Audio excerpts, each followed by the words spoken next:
I've been waiting here far too long, but finally I have the chance to be alone with you. All the precious time I wasted has finally paid off. The doctor! What have you done? Just a type of sound wave that can quickly put defenseless people into a dream. As I expected, it doesn't have any effect on gods. This is the only thing of interest I found among the sage's research. I thought I'd take it for a little spin. Don't worry. I know you would never forgive me if I actually killed them. I'm here to negotiate with you. Naturally, I won't do anything dangerous that could potentially damage our relationship. Negotiate with me?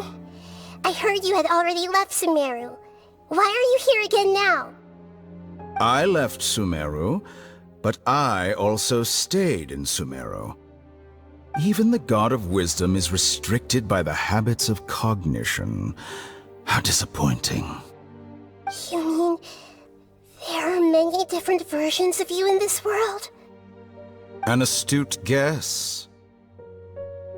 Even the same individual will have different cognitions at different ages. A long time ago, I made a major decision in hopes of preserving all my perspectives of how I observed the world. Observation is the first step of any experiment, but observing the current world doesn't satisfy me. It lacks an important dimension, that of time. So I saved segments of all my ages and made them into independent individuals. That's all there is to it. Indulge me. How does the God of Wisdom find my method of seeking knowledge? It's an insult to the very concept of life. Life inherently has many rules and restrictions, each with its own significance and reason to exist. They can't be broken on a whim. Good. Amazing, even. Indeed, it's difficult for humans to make peace with themselves, not to mention oneself from a different period. Since you're in the academia, why wait until now to show up? You could very well have stopped us and helped that fake god. Simple. Let me ask you this. Would any staff member ever help the subject in the middle of an experiment? It was my experiment. So why should I interfere with the results? The academia saw the plan to create a god as their ultimate goal, yet you only saw it as an ordinary experiment. You really are crazy. If the experiment succeeded, you would have had a new god on your hands. How would you have faced your own god then? Would you still take the same stance? Would you still hold the same view of yourself? I'm first and foremost a scholar. These results should be left to the judgment of the hypothetical me confronted with that outcome. But you're right. And that's exactly why I'm disappointed with the conclusion of this experiment. As an individual, you don't have any sense of belonging. You seem to have even fewer convictions than a typical scholar. Oh no, I certainly have my own convictions. They just don't fit your standards, that's all. All right, that's enough conversation for today. The experiment is over, and it's time to tidy up the equipment and reclaim any useful materials. For example, the Gnosis.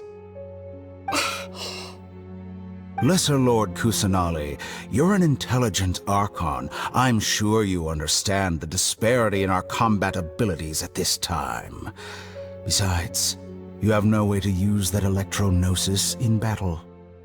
Didn't you say you were here to negotiate with me? Somehow, it's starting to seem like you intend to take it by force now. I'm merely stating a fact. After all, I'm also a scholar. Naturally, I hope to show proper respect and dignity to the God of Wisdom.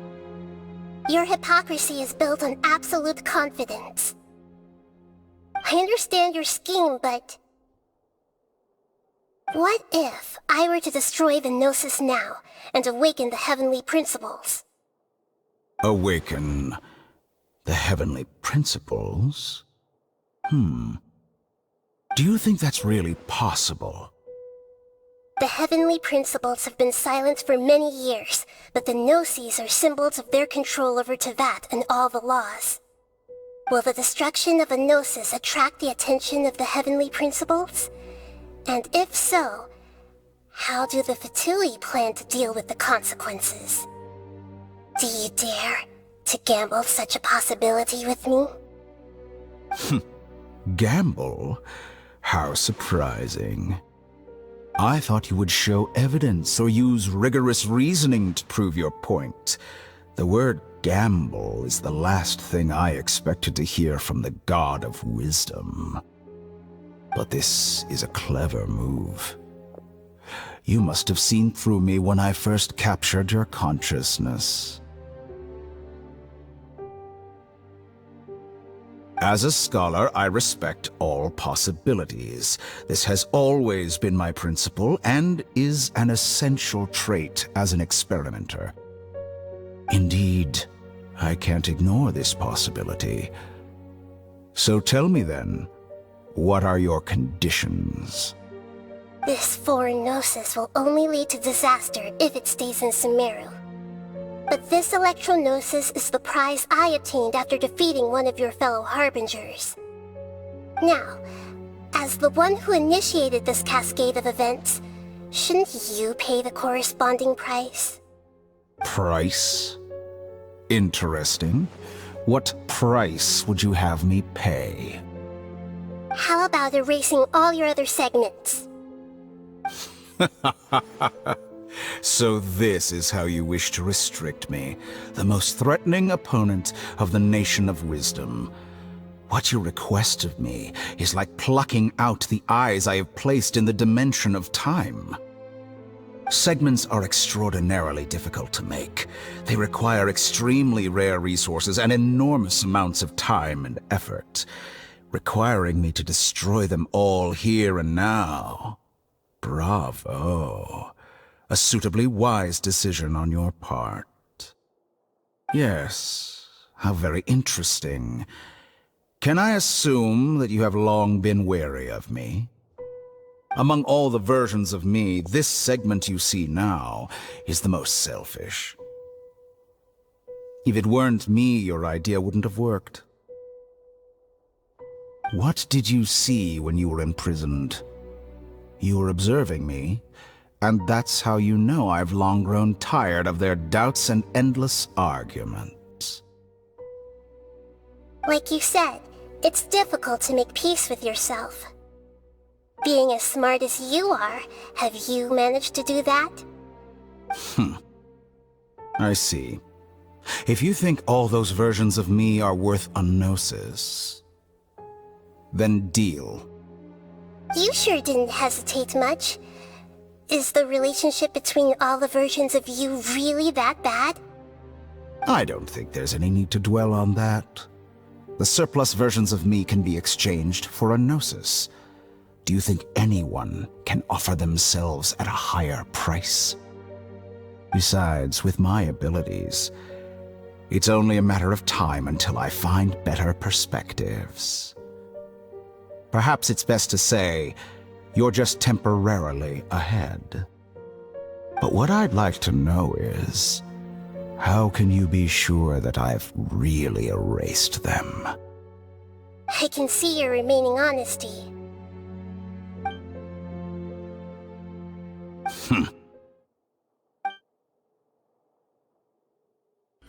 What a ridiculous decision! You can't be serious! How could I have been so short-sighted? You think this is the end? Wait, I'll have Please wait! You'll make this moment count. You will regret this! Well, have you confirmed that it's complete? Here, take it. The future of Sumeru City will be in my hands alone. I will shut down the Akasha and let curiosity and the thirst for knowledge drive the realm of academics once again. There won't be any further gaps for you to exploit. It truly pains me that my academic achievements have never been appreciated in my homeland. Of course, I have no interest in being rejected by this city for a third time. Another chess piece. And where is your dendronosis? Don't be greedy, Harbinger of Snezhnaya. No, this is a different transaction. If you intend to turn off the Akasha anyway, then there's no further use for the Gnosis of Sumeru, is there? Besides, isn't it the Archon's duty to deliver what's desired of the Seeker? Oh, judging from your expression, you don't seem to find the idea very agreeable. Then let's think of it this way. Since you're the God of Wisdom, how about I exchange some knowledge with you? People exchanging knowledge with the God of Wisdom is the stuff of legends. Yet here you wish to exchange knowledge for the God of Wisdom's property. Arrogant as that is, it has piqued my interest. Let me ask you, have you in all your mighty knowledge ever heard the rumor that the skies of Tevat are fake? Huh? That's the secret hidden by Ermin's soul concerning the truth of this world. Once I finish telling you about this, it will be time for me to say goodbye. With negotiations, we've all gotten what we wanted. I'm very glad I got to meet you like this. Your arrogance may know no bounds, and convictions may mean nothing to you. But I'll still listen to what you have to say.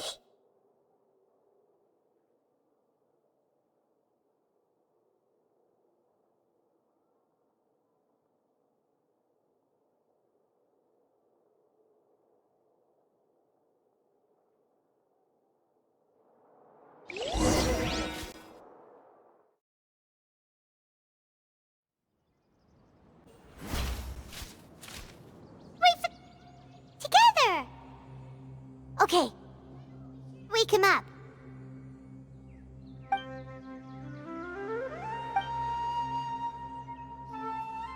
Are you awake? Kali says it's time for breakfast. Come on, get up! Good morning! How are you feeling today? Good to hear. It looks like we've recovered pretty well. Not even Tainari could stop us from going out now, right?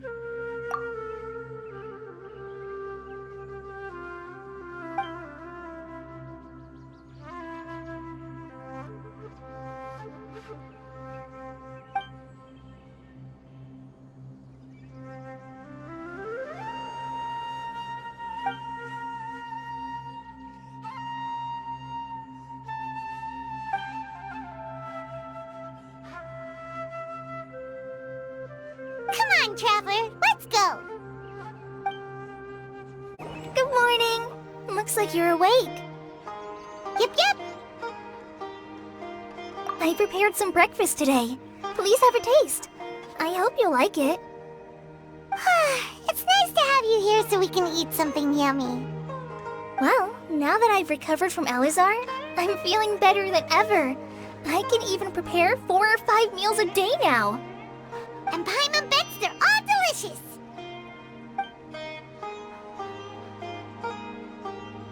Oh, by the way, someone brought a letter for you after you went to sleep last night. Nope, Paimon wanted to read the letter with you after you woke up, so Paimon didn't open it.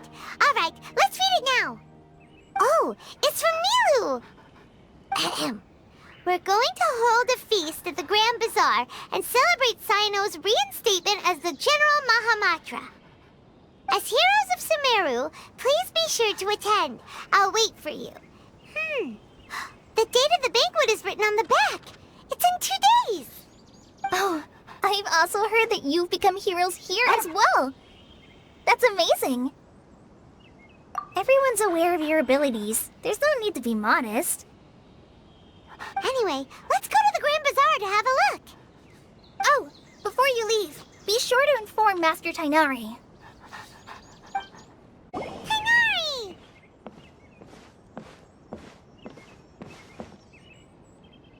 Good morning. How do you feel today? We feel much better. How about you? I'm recovering well. Thanks for asking. But from the looks of it, you seem to be already busy with work again. It's fine. I'm not that busy, really. The Elazar patients have recovered, as well as Hypatia. For now, I only need to tend to my Forest Watcher duties. It seems once Irminsul started getting better, everything else started to recover too. Yes, but there are still some residual effects. The withering is one example. Though it won't spread anymore, the existing zones won't just disappear. We forest rangers will still need to do the work. By the way, we have some good news. Sino got his position back. This news is hardly new. He had already mentioned it to me before. Huh? You mean he was already here? Why didn't he come to say hi to us? He visited once, but he was afraid of disturbing you while you were resting. He just asked me a few questions and left. Then you probably already know all about the celebration feast. Celebration feast? No, I haven't heard anything about that. Huh? But didn't Nilu say in her letter that they would celebrate Sino? He didn't tell you? Perhaps, or alternatively, he doesn't know about it either. Come to think of it, Sino doesn't seem like the type who'd enjoy a celebration feast. You and Kale are both Sino's close friends. Why don't you come to the feast with us? Kale has taken over some of my tasks these days. I don't think she'll have time for it. Not to mention me. You see, some VIPs have come to the forest recently. Huh? VIPs? Very important Paimons? Well, technically speaking, they are former VIPs. The sages involved in recent incidents have begun their training in the Avidya forest, and the people they had previously imprisoned have all been released. Huh? Yes, he's a little weak, but he isn't injured and his condition is stable. Lesser Lord Kusanali, in her boundless mercy, has decided to spare Azar and the other wrongdoers. Supposedly, they were ashamed of their shallow ideologies and have decided to dedicate the rest of their lives to cultivating wisdom in the Avidya forest. When they learned that Lesser Lord Kusanali had defeated the Balladeer and saved Irminsul, they were shocked at first, but also became happy, feeling that the sacred light guiding them on the path of discovering wisdom had begun to shine once again. As a result, work has increased for the forest rangers. That sounds really exhausting. There's nothing we can do, really. But that's another topic. Back to the matter at hand. Are you two planning to head out? Ah, right! We're here to request permission to head out. Would that be okay? You've recovered well. You may go, but be careful. Yay! Will do! Well, there won't be any problems if the feast starts at that time. Everything has already been prepared. Mr. Zubair, I finished tallying things up here.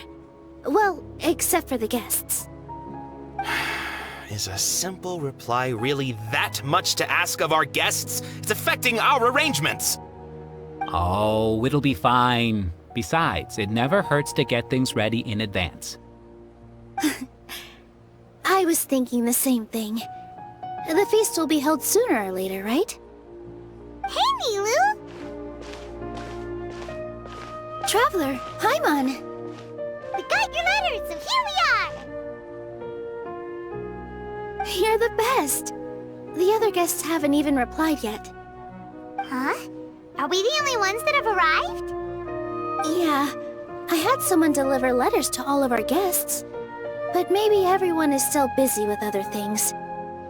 Look, I get it. Sumeru is in an extremely important period of transition right now, but even if your friends are important figures, they shouldn't just ignore your request like this. Nilu is Sumeru's #1 celebrity, after all. You have no idea how happy I am to talk to people with good taste. If you consider enjoying Nilu's dances having good taste, then almost everybody has good taste. Because Paimon thinks everybody will love her performance. That's right. We all think she's amazing too. Nilu is an absolute favorite among those of us who frequent the Grand Bazaar. For Outlanders, you have a great eye.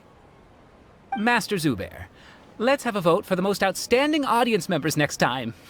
I think these two may win. Nonsense! It is not for us to determine the value of an audience. But indeed, we could try giving gifts to people with particularly good taste. I heard there's a device in Fontaine called a camera that can record people's appearances as pictures. Such pictures would make superb gifts. Ooh, good idea. I wonder where we can find one. I don't want you giving pictures of me to everyone. I'm satisfied just being able to perform here. There's always a lot going on at the Grand Bazaar. Yeah, and that's why I love it here. Traveler and Paimon, could you help confirm if the letters were actually delivered? If for some reason they didn't receive the letters, then please tell everyone that there will be a feast here. Yeah, we can also check out how everything in Sumeru is going now. When I wrote the letters, I heard that Dia was in Port Ormos, and Alhaitham was at the Academia. As for Sino, we've only heard that he appears at the Academia from time to time. I'm not too sure about Ramon's whereabouts. My guess is that he's with Dia. As for Dunyarzad, I just hope she's feeling better. I sent her a letter, but I was afraid of disturbing her. If you have time, please ask about her for me. Okay, got it. Let's go, Traveler.